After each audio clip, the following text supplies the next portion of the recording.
Ilmu Ulat Sutera. Audiobook, novel silat. Cerita, Huang Ying. Bab 10.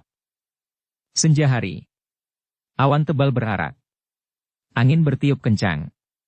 Tiba-tiba hujan turun membasahi seluruh pegunungan. Pekerjaan Wan Fei yang rampung. Dia segera membersihkan diri lalu menghambur ke kamar Fu Gyoksu. Pada saat seperti ini, biasanya Fu Gyoksu berada di dalam kamar dan menunggu kedatangannya serta mengajarkan Wan Fei yang membaca dan menulis. Tapi ketika dia mendorong pintu kamar anak muda itu, ternyata Fu Gyoksu tidak ada di dalam.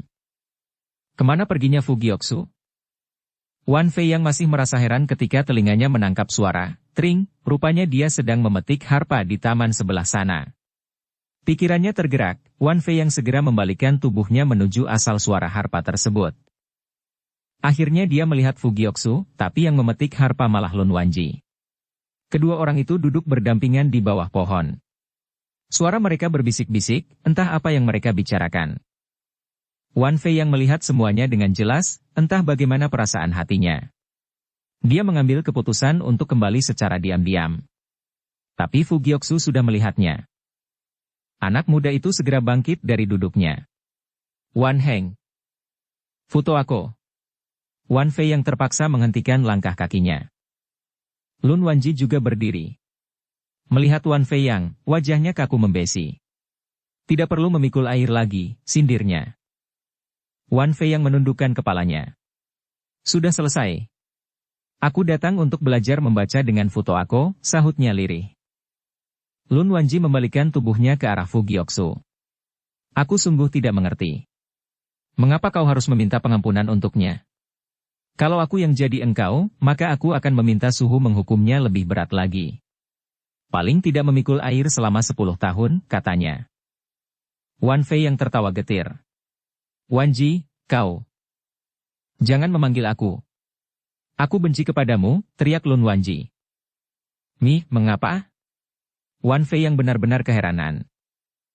Siapa suruh kau menulis namaku saja tidak becus, teriak Lun Wanji sambil membalikkan tubuhnya meninggalkan tempat itu. Kedua orang itu segera mengejar.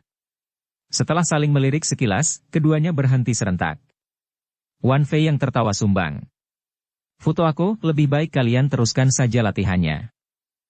Belum lagi Fu Gyoksu menyahut, tiba-tiba petir menyambar. Suaranya memekakkan telinga. Petir menyambar sekali lagi. Terdengar suara jeritan yang menyeramkan. Entah suara jeritan makhluk apa yang terdengar tadi. Pokoknya, tidak mirip jeritan manusia. Laksana dunia sebentar lagi akan kiamat. Dan angin pun menyurut ketakutan. Fu Gyoksu terkejut sekali. Siapa yang datang? Tanyanya. Wan Fei yang malah tenang sekali. Itu hanya suara yang berkumandang dari telaga dingin. Tidak apa-apa, sahutnya. Telaga dingin, tanya Fu Gyoksu tidak mengerti. Foto aku, apakah kau tidak tahu kalau di belakang gunung ini ada daerah terlarang di mana ada sebuah telaga dingin di sana? Tidak tahu. Fu Gyoksu tambah penasaran. Sebetulnya ada apa di sana?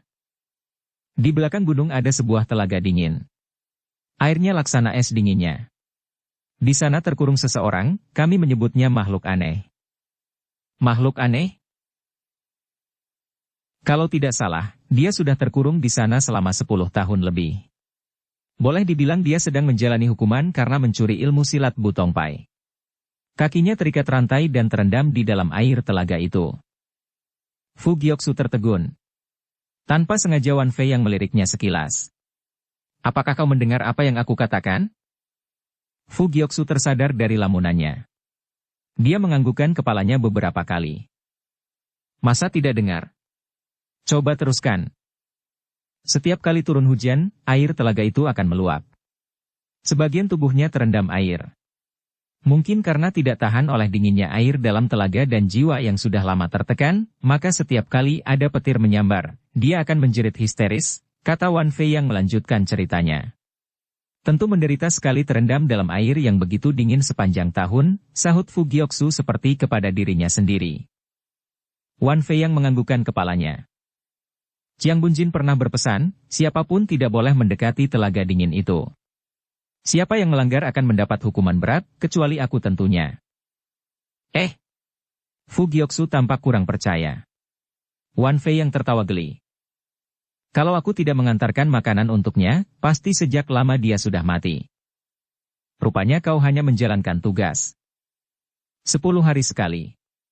Karena hawa di tempat itu sangat dingin, maka makanan tidak akan menjadi basi, kata Wan Fei yang. Mata Fu Gyoksu beralih ke tempat itu. Tiba-tiba dia tampak terpana. Di sana ada orang. Wan Fei yang menolehkan kepalanya mengikuti pandangan Fu Gyoksu. Ternyata dia juga melihat bayangan putih melintas lewat. Rasanya anak muda yang bernama Kuan Tiong Liu. Mungkinkah dia juga mendengar jeritan histeris tadi dan sekarang bermaksud mencari tahu?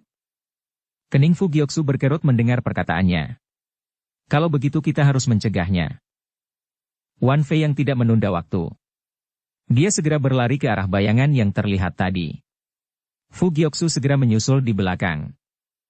Bayangan putih tadi memang Kuan Tiong Liu adanya. Tubuhnya meloncat beberapa kali, akhirnya dia berhenti di depan rumpunan bunga sekitar belakang gunung. Terang-terangan dari sini asalnya, coba aku lihat ke depan sana, katanya dalam hati. Baru saja dia bermaksud melangkahkan kakinya, Fu Gyoksu melayang di belakangnya, dan mencegah. Kuan Heng, harap berhenti dulu. Kuan Tiong Liu melirik Fu Gyoksu sekilas. Ada apa? Tempat ini adalah daerah terlarang, kata Fu Gyoksu. Daerah terlarang? Anak murid Butong sendiri tidak boleh menginjak tempat ini, harap Kuan Heng kembali segera. Kuan Tiong Liu mendelik ke arah Fu Gyoksu. Tampaknya hawa amarah anak muda itu akan meledak setiap waktu. Namun akhirnya dia dapat juga menahan diri. Bibirnya menyunggingkan senyuman datar. Butong Pai terkenal sebagai partai lurus dan terbuka. Tidak tahunya ada demikian banyak rahasia yang harus ditutupi, sindirnya tajam. Harap Kuan Heng segera kembali, kata Fu Gyoksu berusaha setenang mungkin. Kuan Tiong Liu mendengus sinis. Barang siapa yang memasuki daerah terlarang, langsung dibunuh tanpa perlu banyak tanya. Ini merupakan perintah suhu. Aku tidak ingin terjadi kesalahan, kata Fu Gyoksu selanjutnya. Kuan Tiong Liu masih tidak bersuara. Pada saat itu, Wan Fei yang tertinggal di belakang menyusul tiba. Melihat Kuan Tiong Liu, dia berdiri terpaku. Anak muda itu hanya meliriknya sekilas. Tiba-tiba petir menyambar lagi. Suara jeritan aneh kembali berkumandang. Kuan Tiong Liu mendengus dingin lalu membalikkan tubuhnya meninggalkan tempat itu. Malam semakin larut, hujan semakin lebat. Petir masih menyambar. Suara geledek menggelegar. Dunia seakan terbalik karenanya. Wan Fei yang belajar membaca dan menulis dengan giat di bawah cahaya lentera. Di dalam kamar tamu sebelah barat, Kuan Tiong Liu duduk dengan mata terpejam. Tampaknya dia sedang beristirahat agar semangatnya pulih kembali. Suara geledek bergemuruh. Ia bangkit dari duduknya dan berjalan ke depan jendela. Perlahan dia membuka jendela tersebut. Hujan membasahi seluruh tanah dan bunga-bunga Fu Gyoksu berbaring di atas tempat tidur. Matanya terbuka menatap langit-langit. Kemudian beralih ke jendela. Hujan seakan segan berhenti. Lewat cahaya petir yang menyambar, terlihat jelas wajahnya yang resah dan gelisah. Sekali petir menyambar melintasi gunung sebelah belakang Butong San. Sebuah bayangan berkelebat di bawah hujan lebat. Dia melintasi jalan kecil di belakang gunung tersebut. Ketika kilat menyambar, dia menyurutkan tubuhnya ke balik sebatang pohon besar. Setelah petir reda, dia baru melesat lagi menuju di mana telaga dingin berada. Pada saat yang sama, di luar Butong San, kira-kira sejauh jarak 10 li. Toku Hong dan Kong Sun Hong berlari tanpa henti di bawah curahan air hujan. Pagi menjulang. Hujan sudah reda. Di dalam sebuah ruangan rahasia yang terdapat di balik pendopo, Pek Chiok sedang meminumkan Kiu Choan Kim Tan kepada Chi Siong Tojin. Tosu tua itu menelannya sekaligus. Kiu Choan Kim Tan dari Go Bei Pai tidak dapat digolongkan dengan obat-obatan biasa. Pasti ada gunanya bagi kesembuhan luka dalamku, katanya. Betul, suhu, sahut Pek Chiok sambil mengundurkan diri ke samping. Selama aku menutup diri untuk menyembuhkan luka. Semua urusan Butongku serahkan kepadamu. Harap suhu jangan khawatir. Mengenai kedua Susyokmu Gisong dan Changsong, mereka adalah manusia-manusia berhati sempit. Mereka pasti tidak puas terhadapmu. Nada suara Cisyong Tojin menjadi berat. Tapi kau jangan terlalu mengalah. Apabila ada hal yang kurang beres, kau harus berani menantang. Tecu mengerti, sahut Pek Chiok dengan kepala tertunduk. Keluarlah, kata Cisyong sambil mengulapkan tangannya. Pek Chiok mengundurkan diri. Sampai di depan pintu dia berpesan kepada 4 orang Tosu yang baru datang. Selama Suhu menutup diri menyembuhkan luka, kalian harus menungguinya. Jangan teledor. Setiap kali menjaga 2 orang saja, bergantian siang dan malam. Jangan sekali-kali meninggalkan tempat ini. 4 orang Tosu itu mengiyakan sambil merangkapkan sepasang tangannya dan menjura dalam-dalam. Menjelang tengah hari, dahan dan daun pohon-pohon baru tersiram oleh air hujan. Tampak lebih segar. Tanah masih belum kering. Beberapa lembar daun masih menggenang air. Pek Chiok memutar 1 kali di depan ruang rahasia di mana Cisyong Tojin sedang menutup diri. Dia bermaksud menuju ruang pendopo. Namun belum lagi dia sampai ke tempat tujuannya, terdengar kumandang suara lonceng. Toa Suheng, suara lonceng ini, tanya salah satu murid yang kebetulan ada di dekatnya dengan wajah keheranan. Suara lonceng tanda bahaya. Berarti ada orang yang menerjang ke atas gunung. Mari kita tinjau ke kaki guntung, sahut Pek Chiok langsung berkelebat mendahului. Baru mencapai ruangan pendopo, terlihat salah seorang murid Butong lari mendatangi dengan napas tersengal-sengal. Begitu melihat Pek Chiok, langkah kakinya dipercepat. Toa Suheng, teriaknya. Siapa yang menerjang ke atas gunung? Orang-orang Butibun, sahut murid itu panik. Mereka masih berada di bawah.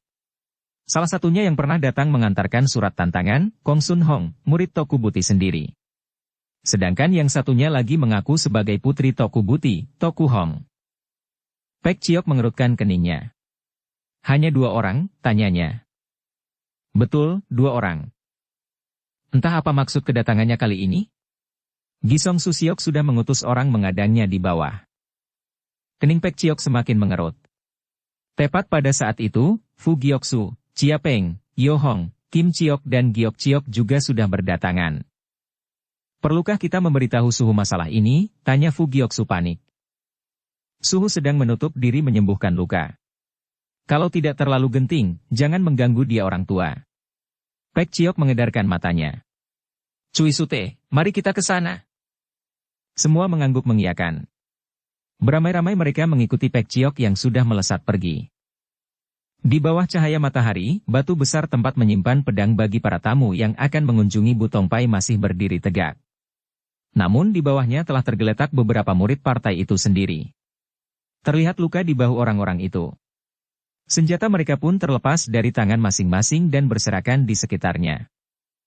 Kong Sun Hong dan Toku Hong terus menerjang ke depan. Toku Hong menggunakan 2 bilah golok sebagai senjata. Sedangkan Kong Sun Hong telah mengganti senjatanya dengan Jit Go Atlun, senjata yang bentuknya seperti roda namun bergerigi dan selalu terdiri dari sepasang. 7 orang Tosu mengadang di depan mereka. Semuanya tidak bergerak. Gisong membawa belasan muridnya menyusul tiba. Dari jauh dia sudah berteriak. Siapa orangnya yang demikian berani mencoba menerobos ke atas gunung? Sinar mata Toku Hong berputaran. Suheng, siapa dia? Gisong dari Butong Pai, sahut Gisong sendiri. Dia langsung maju ke depan. Melihat Kong Sun Hong, dia tertawa terbahak-bahak. Lagi-lagi engkau. Ada apa? Apakah kau tidak memiliki pedang yang lain sehingga datang ke Butong San untuk mengambil pedangmu?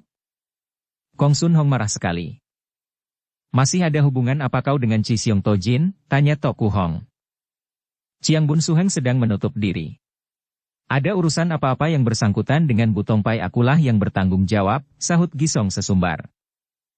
Kong Sun Hong mengangkat Jit Go Atlunnya. Kalau begitu, biar kubunuh dulu dirimu. Gisong terkejut sekali. Kau adalah pecundang Chiang Bun Suhengku, aku tidak akan bergebrak denganmu, sahutnya panik. Dia merandek sejenak, kemudian lagi. Suruh perempuan itu kemari untuk menerima kematian. Toku Hong marah sekali, sepasang goloknya digetarkan. Setelah berteriak lantang, dia menikam ke depan. Kedua bilah goloknya meluncur secepat kilat, menimbulkan bayangan bagai rangkaian bunga. Gisong terkejut sekali. Pedangnya segera dihunus. Dia melancarkan sebuah serangan. Sekali bergerak, jurus yang dimainkannya langsung berubah-ubah. Ting! Ting! Tang! Tang! Senjata kedua orang itu beradu. Tubuh Toku Hong mengikuti gerakan goloknya, sedangkan goloknya sendiri bertindak sebagai perisai. Suaranya menderu-deru bagai angin topan. Gisong menyambut beberapa jurus sekaligus. Tanpa sadar hatinya bergetar. Setelah menyambut lagi beberapa jurus, dia mulai mempunyai perhitungan. Meskipun ilmu silatnya tidak dapat menandingi Chi Xiong Tojin, tapi dia mempunyai pengetahuan dan pengalaman yang cukup luas. Begitu melihat keadaannya yang tidak menguntungkan, dia segera memikirkan jalan keluar. Gisong menerima lagi 3 kali serangan Toku Hong, kemudian dia mencelat mundur sejauh 3 langkah, lalu berseru. Berhenti! Toku Hong terpana. Sejenak kemudian dia tertawa dingin. HM! Tidak berani bertarung lagi, sindirnya tajam. Memangnya apa kedudukan Pinto, siapa yang sudi bertarung dengan kau wanita, sahut Gisong tenang. Paling tidak wanita yang satu ini sanggup mengalahkanmu, bentak Toku Hong sambil menerjang ke depan. Gisong mundur lagi 3 langkah. Toku Hong mengejar ketat. Para murid Gisong segera maju ke depan mengadang. Kong Sun Hong sudah bersiap-siap sejak tadi. Tubuhnya segera mencelat, sepasang jit goat di tangannya bergerak. Dia menghalau pedang-pedang yang mencoba menghalangi Toku Hong. Tiba-tiba terdengar sebuah suara menggelegar. Tahan! Seiring dengan suara itu, tubuh Pek Chiok mendarat di tengah arena. Dia membalikkan tubuhnya dan menatap Toku Hong dan Kong Sun Hong lekat-lekat. Liong Wai Sichu, ada urusan kita bicarakan baik-baik. Kong Sun Hong melirik Pek Chiok sekilas. Dia tertawa dingin. Kita jumpa lagi, katanya datar. Rupanya Kong Sun Heng. Aku juga tidak lupa. Kau adalah Pek Chiok. Murid pertama Chi Xiong Tojin. Maksud Sichu menerobos gunung kali ini? Meminta orang kepada Butong Pai, sahut Kong Sun Hong sambil mengulurkan tangannya.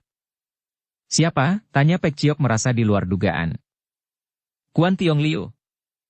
Jawaban itu semakin di luar dugaan Pek Chiok. Tepat pada saat itu, Kuan Tiong Liu diiringi Liok An dan Jit Po melangkah keluar dari rumpunan pohon. Siapa yang menginginkan aku? Tanyanya lantang. Sinar mata Kong Sun Hong mengedar. Ternyata memang engkau. Kuan Tiong Liu diiringi Liok An dan Jit Po melangkah keluar dari rumpunan pohon. Hai. Apakah kau benar-benar Kuan Tiong Liu yang satu itu? Bentak Toku Hong meminta penegasan. Tidak salah. Kuan Tiong Liu tertawa dingin. Entah apa maksud kalian mencariku? Aku ingin bertanya kepadamu. Mengapa kau harus membunuh semua anggota cabang 13 Butibun? Asal mula persoalan ini, Liong Wai pasti tahu jelas, sahut Kuan Tiong Liu sambil menengadahkan wajahnya ke atas. Toku Hong menoleh kepada Kong Sun Hong. Su Heng. Aku hanya menginginkan utang darah bayar darah dari cabang 13 kalian. Membunuh habis-habisan. Apakah kau tidak merasa cara turun tanganmu itu terlalu keji? Tidak perlu ragu kalau yang dibunuh itu komplotan iblis, sahut Kuan Tiong Liu senang. Utang piutang ini, Butibun akan memperhitungkannya sampai tuntas, kata Kong Sun Hong sambil menuding Kuan Tiong Liu dengan sepasang jit goatlun di tangannya. Seorang yang berbuat, seorang yang bertanggung jawab, kalian jangan menimbulkan kesulitan bagi orang-orang Butong Pai, sahut Kuan Tiong Liu dengan gaya angkuh. Kong Sun Hong menatap Kuan Tiong Liu lekat-lekat. Baik. Aku lihat kau juga termasuk seorang laki-laki sejati. Kau sendiri yang memutuskan. Kuan Tiong Liu tertawa terbahak-bahak. Hanya mengandalkan kalian berdua berani bergebrak dengan aku? Kong Sun Hong dan Toku Hong marah sekali. Sebentar lagi aku akan meringkus kalian berdua. Setelah itu baru mencari Toku Buti untuk menjelaskan masalahnya, kata Kuan Tiong Liu kembali. Kurang ajar, bentak Toku Hong. Tangannya masing-masing menggenggam sebilah golok. Dia segera menerjang ke depan. Pek Chiok segera membentangkan tangannya menghalangi. Tunggu dulu. Dia menghadap kepada Kuan Tiong Liu. Sichu sekarang adalah tamu agung Butong Pai, sekarang pun masih berada di wilayah Butong San. Masalah ini harus diselesaikan oleh Butong Pai, katanya. Pek Ciok beralih kepada Kong Sun Hong dan Toku Hong. Wajah dan suaranya sangat berwibawa. Kalian berani mengacau di Butong San. Apakah kalian mengira Butong Pai sudah tidak ada orang lagi? Toku Hong tertawa dingin. Si Siong Tojin terluka parah di tangan ayahku, sampai sekarang tentu belum sembuh. Masih ada siapa lagi di Butong Pai yang dapat diandalkan? Tanyanya sinis. Masih ada kami, sahut Pek Ciok garang. Kalian? Kong Sun Hong tertawa terbahak-bahak. Siapa yang tidak memandang sebelah mata kepada kalian? Para murid Butong menyorotkan sinar kemarahan di mata mereka. Wajah Pek Ciok sendiri tetap tidak berubah. Dengan tenang dia membalikkan tubuhnya. Siapkan barisan pedang, perintahnya. 7 orang Tosu segera mengiyakan. Mereka membentuk barisan Jit Sing Kiam Cheng. Jit Sing Kiam Cheng, sudah lama aku memang ingin mengenalnya, kata Kong Sun Hong sambil mengerlingkan matanya. Pada saat itu, Chiang Bun Suheng menurunkan perintah. Anggap saja kau sedang beruntung, tukas Gisong masih sok seperti biasanya. Kong Sun Hong tetap tertawa lebar menanggapi kata-kata itu. Gisong ikut tertawa. Kalau kalian bisa menerobos keluar dari Jit Sing Kiam Cheng, kami akan menyerahkan orang yang kau hendaki, katanya kemudian. Apakah kau berhak memberikan keputusan? Sinar mata Kong Sun Hong semakin dingin. Gisong menepuk dadanya sendiri. Pek Ciok segera menghampirinya. Susio. Selamanya tidak ada orang yang sanggup menerobos Jit Sing Kiam Cheng. Apa yang kau takuti? Setujui saja perjanjian itu, tukas Gisong yakin. Kong Sun Hong mengalihkan matanya kepada Toku Hong. Baik. Mari kita pecahkan barisan Jit Sing Kiam Cheng dari Butong Pai ini, kata Toku Hong. Bagaimana kalau kalian tidak berhasil menerobosnya? Tanya Gisong. Kami akan menarik kembali permintaan kami, sahut Toku Hong. Sumoy, jangan memandang ringan mereka, kata Kong Sun Hong dengan suara berbisik. Toku Hong tergetar juga hatinya, namun dia tidak memperlihatkannya sama sekali. Apa sih kehebatan ketujuh orang Tosu ini? Sahutnya sambil menggetarkan kedua pergelangan tangannya. Sepasang goloknya berputaran bagai rangkaian bunga. Tubuh 7 orang Tosu itu bergerak serentak. Mereka membentuk lingkaran dan mengurung Kong Sun Hong di tengah. Terang! Terang! Terang, 7 batang pedang telah dihunus. Sinar dingin memencar. Kong Sun Hong berteriak lantang. Jit Goatlun berputar. Dia mendahului ke depan menerjang. Terdengar suara angin menderu yang diterbitkan ke-7 batang pedang tadi. Cahaya Jit Goatlun bagai salju beterbangan, berkombinasi dengan sinar pedang. Suara benturan senjata saling susul menyusul. Jit Goatlun memang merupakan senjata langka. Hanya perguruan tertentu yang menurunkan ilmu silat dengan menggunakan senjata jenis ini. Pedang dan golok biasanya mudah terkait senjata ini. Namun meskipun Kong Sun Hong sudah berusaha beberapa kali, 7 batang pedang yang dimainkan para Tosu Butong Pai itu sama sekali tidak berhasil terkait oleh gerigi senjatanya. 7 orang Tosu itu bergantian menerima serangan Jit Goatlun Kong Sun Hong, kemudian beralih menyambut serangan golok Toku Hong. Golok dan Jit Goatlun berhenti, pedang 7 orang Tosu itu juga berhenti. Golok dan Jit Goatlun menyerang, pedang mereka bergantian menyambut. Kong Sun Hong dan Toku Hong mengerahkan berbagai jurus andalan mereka. Beberapa kali berturut-turut mereka menerjang, tapi tetap saja terkurung di dalam barisan. Bayangan tubuh kedua orang itu saling berkelebat. Toku Hong merasa penasaran. Bagaimana bisa begini? Di depan mata terang-terangan hanya tampak 1 orang, tapi dalam sekejap mata ada 7 batang pedang yang menghalanginya, katanya heran. Jit Sing Kiam Cheng ini merupakan ilmu pusaka Butong Pai. Kalau begitu mudah dipecahkan, mana mungkin namanya begitu terkenal, sahut Kong Sun Hong gugup. Aku tidak percaya barisan ini dapat mengurung kita. Mata Toku Hong bersinar tajam. Suheng, kita berpencar dari belakang dan depan lalu membuka jalan darah untuk menerjang keluar, katanya. Kong Sun Hong menganggukkan kepalanya. Tubuh mereka segera bergerak, 1 di depan dan 1 lagi di belakang. Mereka menerjang dengan kalap. Jit Goatlun diputar sekuat tenaga, golok Toku Hong menari-nari. Terang! Terang, suara benturan senjata memekakkan telinga. Cahaya berpijar, berkelebat-kelebat menutupi tubuh mereka, kemudian memudar kembali. Ternyata Kong Sun Hong dan Toku Hong terdesak mundur dan kembali ke tempatnya semula. Tubuh ketujuh Tosu itu masih berputaran. Buliang Souhut, puji mereka serentak. Toku Hong mendengus kesal. Wajah Kong Sun Hong berubah menghijau. Tubuh tujuh orang Tosu setengah baya itu berputar sekali lagi kemudian memancar, namun tetap membentur lingkaran. 7 batang pedang tegak lurus di depan dada. Kong Sun Hong dan Toku Hong tidak bergerak. Mereka masih mencari akal untuk menerobos barisan itu. 7 orang Tosu juga tidak menyerang. Hawa pedang semakin menebal. Di dalam ruang rahasia, asap pedupaan mengepul. Suasananya demikian tenang. Obat Kyuchoan Kim Tan mulai bereaksi. Si Siong Tojin duduk bersila di atas tempat tidur. Dia sudah masuk dalam keadaan lupa diri. Meski ada apapun yang terjadi di luar ruang rahasia tersebut, dia sama sekali tidak tahu lagi. Kenyataannya, apabila ada seseorang yang masuk ke dalam kamar itu, kecuali jiwanya sudah terancam bahaya, kalau tidak dia pasti tidak menyadarinya. Pintu ruangan rahasia itu setebal 3 chun. Apabila hendak mendobrak pintu tersebut, tentu bukan hal yang mudah. Oleh karena itu, dia sama sekali tidak khawatir. Pedang berkelebat tanpa henti. Berhasil melepaskan diri dari perangkap pedang yang pertama, perangkap kedua sudah di depan mata. Kendala berupa pedang itu susul-menyusul bergantian mengurung Kong Sun Hong dan Toku Hong. Meskipun mereka mulai menyadari apabila berdiri tidak bergerak, pedang-pedang tidak akan melukai mereka. Namun mereka tetap tidak berhasil menerobos barisan tersebut. Para murid Butongpai sudah berkumpul di tempat itu. Mereka menonton dari luar barisan. Hati mereka tegang sekali. Chang Songlah yang paling khawatir. Melihat kedua orang lawan berhasil menghindari setiap gerakan pedang, hatinya semakin kebat-kebit. Tiba-tiba dia melihat Lun Wanji yang berdiri di ujung. Pikirannya segera tergerak. Dengan tergesa-gesa dia menghampiri gadis itu. Wanji. Lun Wanji menatapnya dengan heran. Ada apa? Tanyanya. Kedua orang butibun itu tampaknya berilmu tinggi. Kalau diteruskan, mungkin mereka akan berhasil menerobos barisan Jit Sing Kiam Cheng, kata Chang Song panik.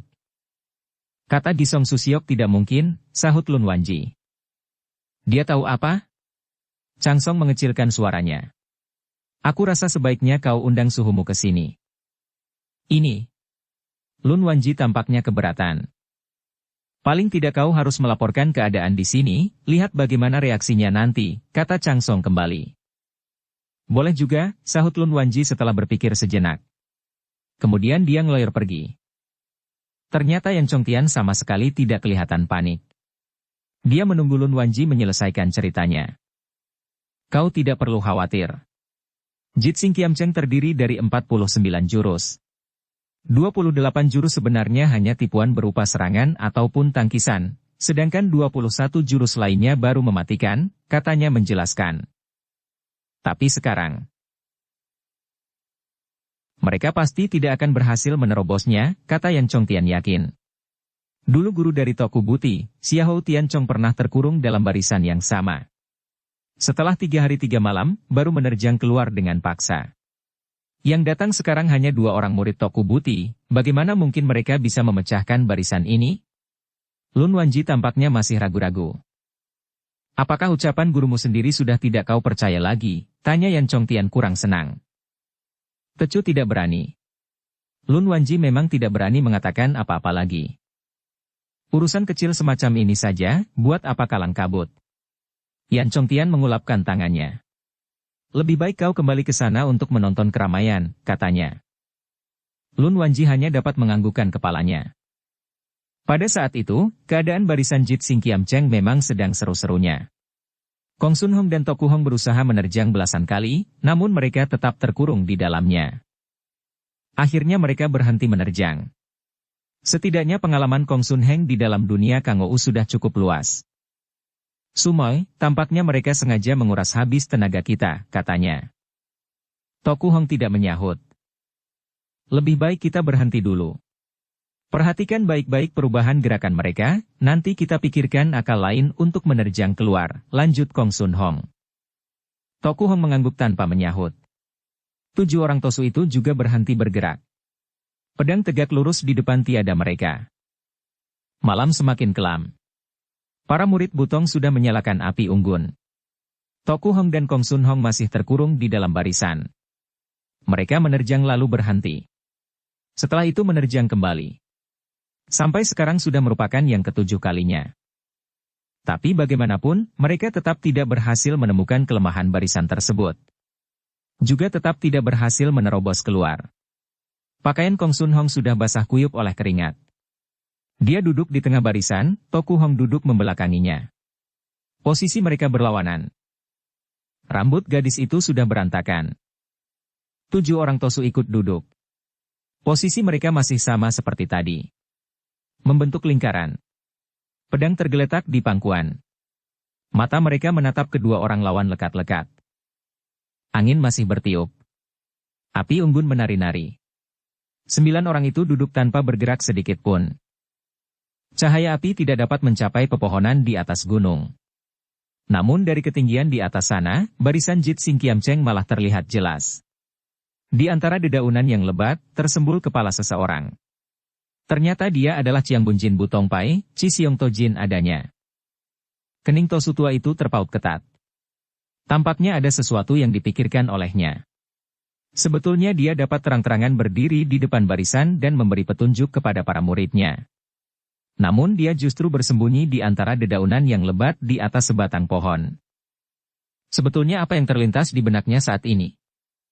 Tanpa dapat menahan diri lagi, akhirnya Toku Hong bangkit berdiri.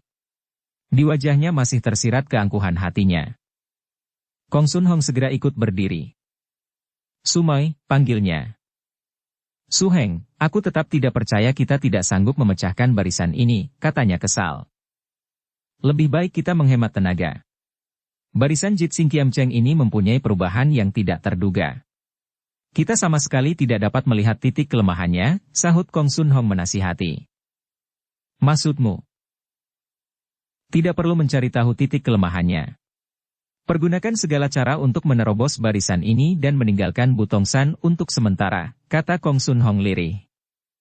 Boleh juga. Toku Hong setuju. Sepasang goloknya segera digerakkan. 7 batang pedang menimbulkan cahaya serentak. 7 orang Tosu sudah berdiri tegak. Mereka menunggu kedua orang itu mulai menyerang. Kong Sun Hong dan Toku Hong berteriak nyaring. Bersama-sama mereka menerjang. Tapi kaki mereka baru maju 3 langkah, serta merta terdesak mundur kembali. Mereka membalikkan tubuh dan menyerang arah yang berlawanan. 7 orang Tosu itu tenang-tenang saja. Pedang bergerak serentak, hawa dingin menerpa lalu meluncur ke depan. Toku Hong tidak sempat menghindar. Sebuah pedang berkelebat menyayat pahanya. Dengan marah dia terus menyerang. Tidak peduli rasa sakit yang mulai terasa. Kong Sun Hong dengan Jit Guatlunnya mengadang di depan dengan gugup. Suara benturan senjata langsung berkumandang. Kedua orang itu terdesak lagi. Toku Hong semakin penasaran. Wajah Kong Sun Hong semakin kelam. Dia nekat mengadang di depan Toku Hong. Sumoi, kita tidak boleh menguras tenaga lagi, katanya. Toku Hong mendengus dingin. Kalau begini terus, rasanya kita tidak kuat sampai hari terang. Memangnya kenapa kalau hari sudah terang? Kong Sun Hong hanya tertawa getir. Gisong yang berada di luar barisan menggunakan kesempatan itu untuk menyindirnya. Kong Sun Tongcu, mengapa tidak menyerang lagi? Kong Sun Hong mendelik kepadanya dengan sorot kemarahan. Toku Xiaochia, mengapa masih belum berhasil juga memecahkan barisan Jit Sing Kiam Cheng kami?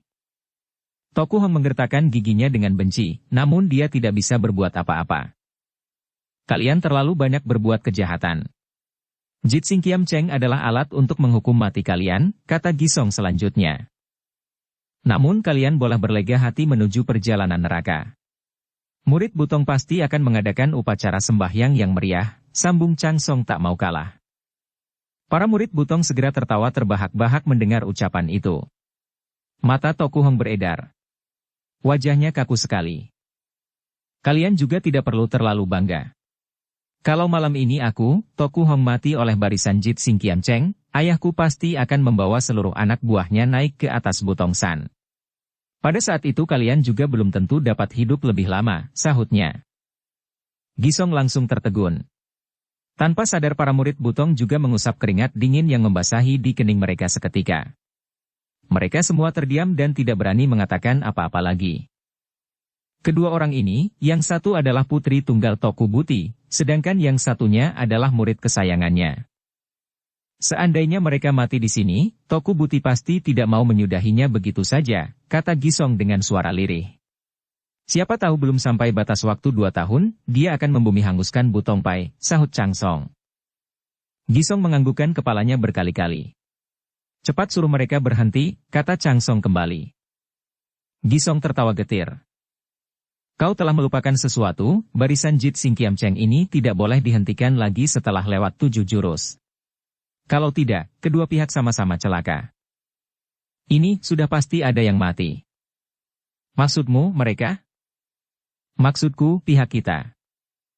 Apa akibatnya kalau kedua orang Butibun itu mati oleh Jit Sing Kiam Cheng? Yang mengajukan pertanyaan ini justru manusia berpakaian hitam. Di hadapannya berdiri Wan Fei Yang. Seluruh tubuhnya basah oleh keringat. Dia baru selesai berlatih. Di sekitar mereka sepi sekali. Cahaya api di tengah pegunungan tidak akan memancar sampai tempat ini. Suara mereka yang ada di sana pun tidak mungkin terdengar sampai di sini. Jaraknya terlalu jauh. Dan Wan Fei yang merasa heran mengapa suhunya tiba-tiba bertanya demikian. Butong Pai dan Butibun adalah musuh bebuyutan. Pihak manapun ada yang mati, sebetulnya tidak banyak pengaruh. Namun kedudukan kedua orang ini tidak dapat disamakan. Seandainya mereka mati di dalam barisan Jit Sing Kiam Cheng, Toku Buti pasti akan membalas dendam habis-habisan, sahutnya. Tidak salah, kata manusia berpakaian hitam tenang. Kemungkinan besar Toku Buti akan memajukan tanggal perjanjiannya. Para murid Butong Pai juga mempunyai pikiran yang sama, sahut Wan Fei Yang. Kalau ditilik dari keadaan Butong Pai sekarang ini, kekuatannya masih belum dapat menandingi Butibun. Apalagi anggota Butibun begitu banyak. Bisa jadi Butong disapu bersih dan tidak bisa berdiri lagi. Kening Wan Fei yang berkerut erat-erat. Sayang sekali ilmu silatku belum cukup tinggi, lagi pula aku tidak bisa menampilkan muka di depan mereka, sahutnya. Manusia berpakaian hitam hanya memandangi Wan Fei yang lekat-lekat. Bagaimanapun aku ini dibesarkan di Butongsan, begitu ada masalah, masa aku hanya berdiam diri. Hatiku sungguh tidak tenang, namun aku tidak bisa berbuat apa-apa. Kadang-kadang aku merasa aku benar-benar tidak berguna, kata Wan Fei yang kembali. Siapa bilang? Nada suara manusia berpakaian hitam berubah menjadi berat. Fei Yang, sebetulnya ini merupakan kesempatan bagus bagimu untuk membantu Butong Pai. Wajah Wan Fei yang menyiratkan perasaan heran. Kalau kau pandai menutup diri lalu memecahkan barisan Jit Sing Kiam Cheng, maka kedua orang itu bisa keluar dan sama artinya kau sudah menolong Butong Pai. Mengapa aku harus menolong orang-orang Butibun? Desak Wan Fei Yang. Kalau tidak ingin jatuh korban, satu-satunya jalan hanya demikian, kata manusia berpakaian hitam itu tenang. Tidak salah. Lagi pula, ini merupakan kesempatan bagimu untuk menguji ilmu silatmu sendiri. Mendengar ucapan itu, semangat Wan Fei yang terbangkit seketika. Baik, aku pergi. Ingat. Melihat ilmu kedua orang Butibun itu, sampai jurus 40 mereka pasti akan mati dengan tubuh hancur oleh barisan Jit Sing Kiam Cheng, maka kau harus mencegah jangan sampai hal itu terjadi. Tepat sebelum jurus ke-40 dilancarkan, kau sudah harus bergerak. Dan kau juga harus mengantarkan kedua orang Butibun itu meninggalkan Butongsan, kata si manusia berpakaian hitam menjelaskan. Ini. Mereka sudah terluka. Kita tidak yakin kalau tidak ada orang yang akan menggunakan kesempatan tersebut mencelakai mereka. Kita harus menjaga segala kemungkinan. Betul juga. Wan Fei yang menganggukkan kepalanya berkali-kali. Sekarang aku akan mengajarkan caranya memecahkan barisan Jit Sing Kiam Cheng. Dengan pandangan penasaran Wan Fei yang menatap manusia berpakaian hitam.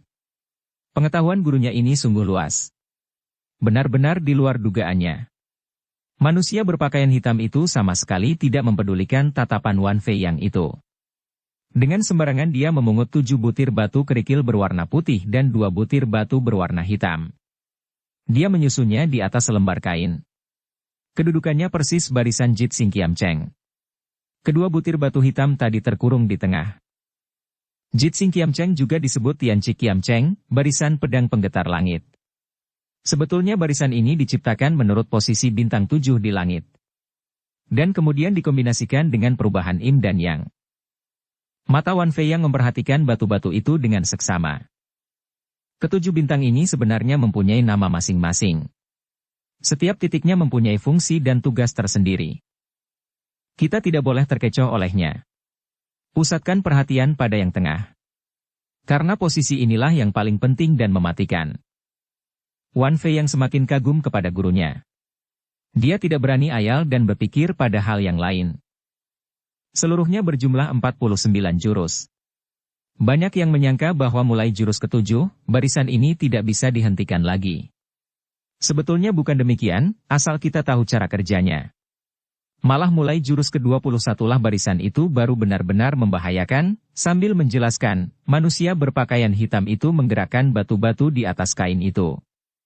Tampaknya dia paham sekali mengenai barisan Jit Sing Kiam Cheng ini. Siapa sebetulnya dia? Mengapa dia harus bersembunyi di Butong San? Apakah dia juga bertujuan mencuri ilmu Butong Pai seperti makhluk aneh yang terkurung dalam telaga dingin? Cahaya keemasan mulai muncul, ayam jantan sudah berkokok.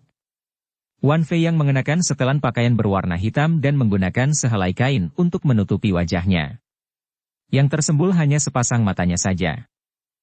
Tiba-tiba dia mengeluarkan sebatang pedang dari kolong tempat tidur dan berkelebat melalui jendela. Di luar tidak ada orang, dia memperhatikan sejenak, kemudian melayang pergi dengan tergesa-gesa. Bumi mulai dihiasi cahaya terang. Meskipun api unggun belum padam, namun sinarnya sudah tidak kentara lagi. Tidak ada yang mempedulikan api unggun tersebut. Mata mereka semua terpusat pada barisan Jit Sing Kiam Cheng. Toku Hong dan Kong Sun Hong masih terkurung di dalam barisan. Tampang mereka sudah tidak karuan. Mereka pasti sudah lelah sekali. Demikian juga ketujuh orang Tosu tersebut. Ketujuh orang Tosu itu sudah terluka, namun luka yang diderita Toku Hong dan Kong Sun Hong jauh lebih parah. Seandainya bertarung 1 lawan 1, tidak ada seorang pun dari Tosu itu yang dapat mengalahkan salah satu dari kedua murid Butibun tersebut. Dan apabila mereka mengeroyok Toku Hong dan Kong Sun Hong bertujuh sekaligus tanpa membentuk barisan Jit Sing Kiam Cheng, mereka juga bukan tandingan kedua orang Butibun itu. Namun begitu membentuk Jit Sing Kiam Cheng, tenaga 7 orang Tosu itu segera tergabung. Kong Sun Hong dan Toku Hong bukan lagi tandingan mereka. Bahkan mereka berdua juga tidak berhasil menemukan titik kelemahan barisan itu. Oleh karenanya, mereka tetap terkurung sampai saat ini. Sedangkan pengepungan barisan Jit Sing Kiam Cheng semakin lama semakin hebat. Matahari timbul di ufuk timur. Cahayanya menyinari dari puncak pegunungan. 7 orang Tosu itu kini sudah berganti posisi, bergerak terus tanpa henti. Sinar matahari menyoroti pedang mereka. Cahayanya berkilauan. Toku Hong dan Kong Sun Hong merasakan bayangan manusia dan pedang berkelebatan. Mereka tidak dapat lagi melihat jelas posisi ketujuh orang Tosu tersebut, mata mulai berkunang-kunang. Tepat pada saat itu, dari atas sebatang pohon berjarak 3 depa muncul Wan Fei yang mengenakan pakaian hitam dan menutupi wajahnya dengan kain hitam pula. Sepasang matanya yang tersembul memperlihatkan ketegangan hatinya. Dadanya berdebar-debar, tangan menggenggam pedang erat-erat menonjolkan urat berwarna kehijauan. Pek Ciok yang berada di luar barisan tersebut juga tegang sekali. Dia menarik napas dalam-dalam. Dan tiba-tiba berseru. Yin Ho Lim Heng, sungai jernih meneguk kebencian. 7 orang Tosu itu bergerak cepat, 7 batang pedang diputar ke atas. Tampak 7 gulungan cahaya memijar. Hati-hati, teriak Kong Sun Hong. Jit Guatlum tergenggam di kedua tangan dan mengadang di depan Toku Hong. Wan Fei yang segera menghunus pedangnya. Tubuhnya melesat ke depan. Tepat pada saat itu pula terdengar bentakan yang memekakkan telinga. Berhenti! Tanpa sadar Wan Fei yang menghentikan gerakan kakinya. 7 orang Tosu itu juga berhenti bergerak. Cahaya pedang perlahan memudar. Toku Hong dan Kong Sun Hong saling pandang sekilas. Wajah mereka menyiratkan perasaan tidak mengerti. Orang lainnya juga sama. Serentak mereka menolehkan kepala. Chi Siong Tojin berdiri di atas sebuah batu besar. Angin yang bertiup melambai-lambaikan lengan bajunya. Tubuhnya bagai akan terbang tertiup angin. Bubarkan barisan. Lepaskan mereka yang datang dan biarkan mereka turun gunung, bentaknya menggelegar memekakkan telinga. Wajah setiap orang menampilkan perasaan kebingungan. Wan Fei yang hampir tidak dapat menahan dirinya dan ingin berteriak sekeras mungkin. Chang Song langsung mengelus jenggotnya sendiri. Biarkan mereka turun gunung, tanyanya penasaran. Melepaskan harimau pulang ke kandang, kelak pasti menimbulkan masalah, teriak Gisong kesal. Wajah Chi Siong Tojin sedingin es. Dia mengibaskan lengan bajunya. Sekali melesat, tubuhnya hilang dari pandangan mata bagaikan para dewa di kayangan.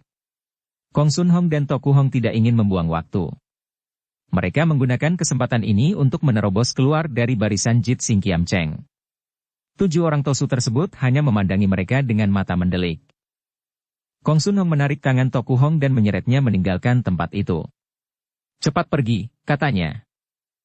Para murid Butong yang berkumpul di luar barisan semuanya tidak puas melihat keadaan itu, namun mereka tidak berani mengambil tindakan apa-apa. Mereka terpaksa memberi jalan kepada kedua orang itu. Gisong dan Chang Song hampir muntah darah karena jengkelnya. Mari kita naik ke atas dan minta penjelasan, teriaknya mengajak. Dia mendahului mereka melesat ke atas. Sedangkan para murid Butong lainnya terpaksa mengikuti di belakang. Bersambung ke bab 11. Dukung kami dengan subscribe, follow, like, komen dan share. Terima kasih.